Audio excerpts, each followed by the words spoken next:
Thank you very much. Thank you. It's an honor to be here.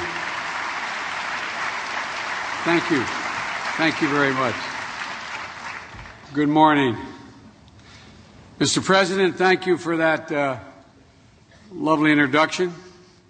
And thank you for hosting me at such a world-class Center for Higher Learning. It's been a long time since I've been back on campus. I was a mere child, a 31-year-old senator when I was here the first time, but it's a privilege to be back. The past few days, being back in Israel, has been wonderful. It's been an honor to be here, and it's been. I wanted everyone to know, with whom I spoke, and all of you to know, the deep friendship and kinship I feel, as well as President Obama feels, for this magnificent country. I should probably be used to it by now, but I'm always struck every time I come back by the hospitality of the Israeli people. No matter how long I've been away, and I imagine you've experienced this yourself, the instant I return, I feel like I'm at home. I feel like I never left. I feel like things just picked up where they left off the day that I left being here. So please accept my warmest gratitude, as well as that of President Obama, who knows as well as I do the United States has no better friend in the community of nations than Israel. Thank you so much.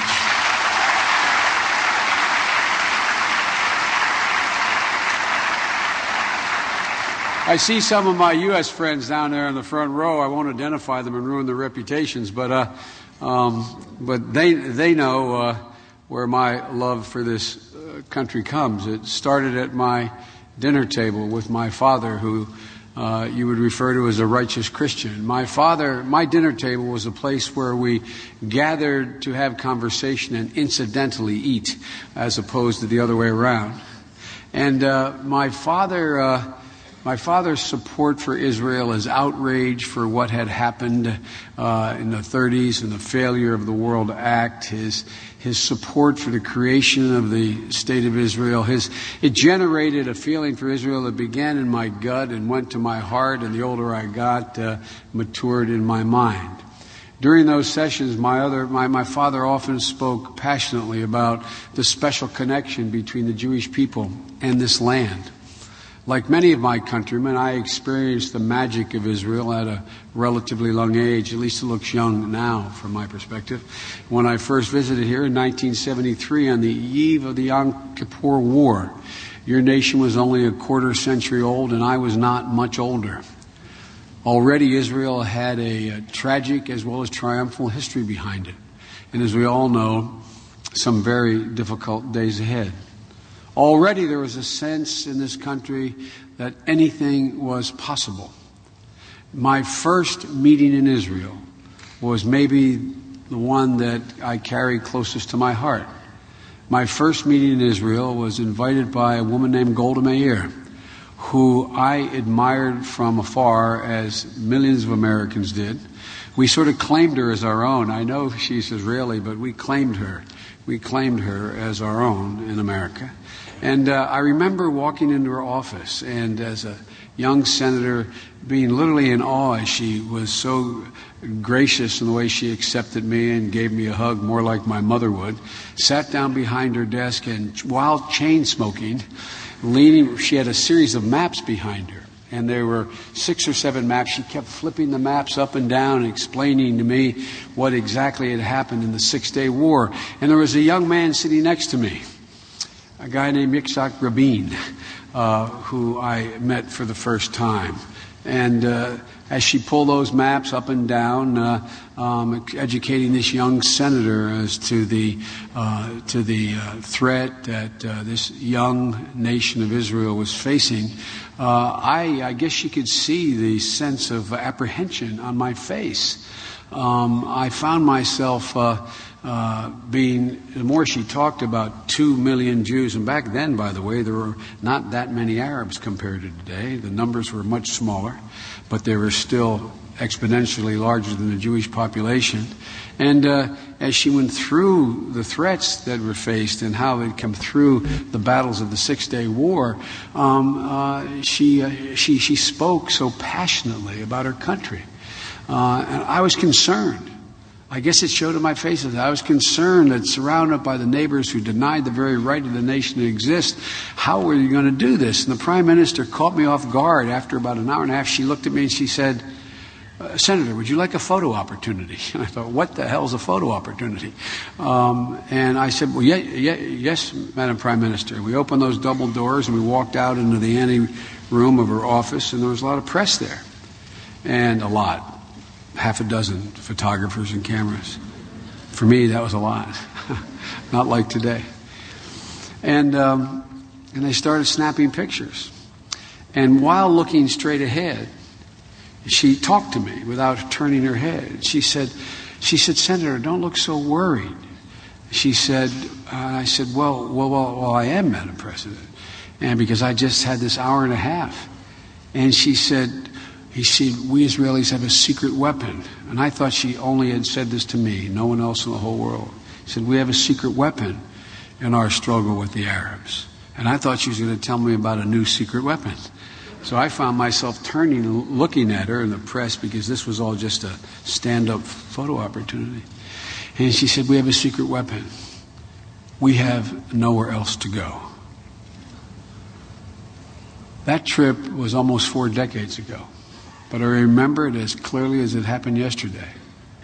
And it drove home all that my father had spoken of, randomly, occasionally, but consistently over the previous 15 years. And he told me as a young boy that Israel and Jews in the world had no place else to go with absolute certitude. This place, it gets in your blood. It never really lets you go.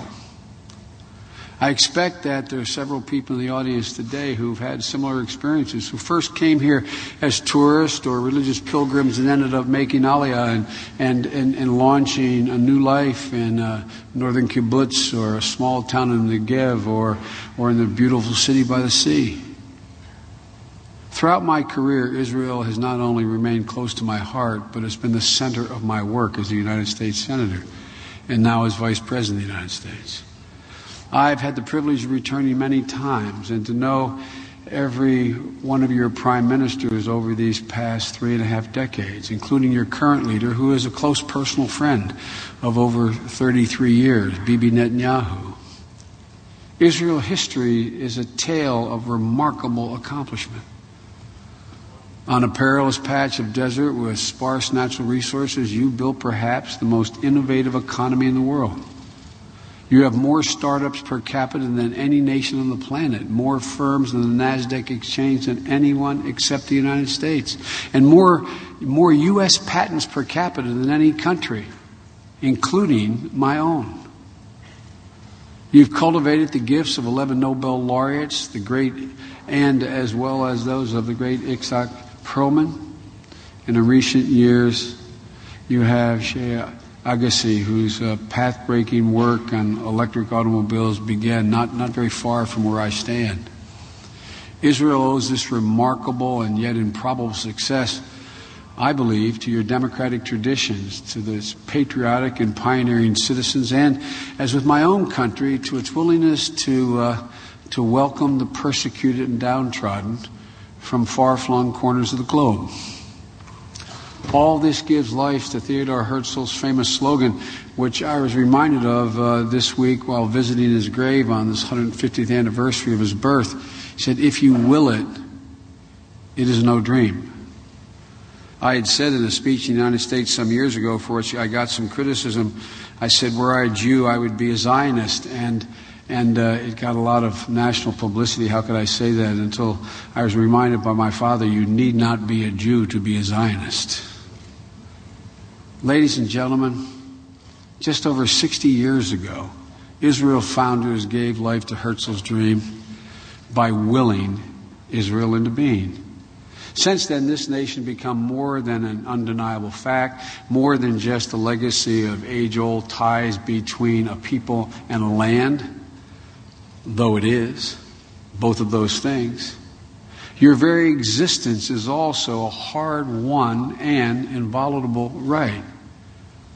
Israel's unique relationship with the United States means that you need not bear that heavy burden alone.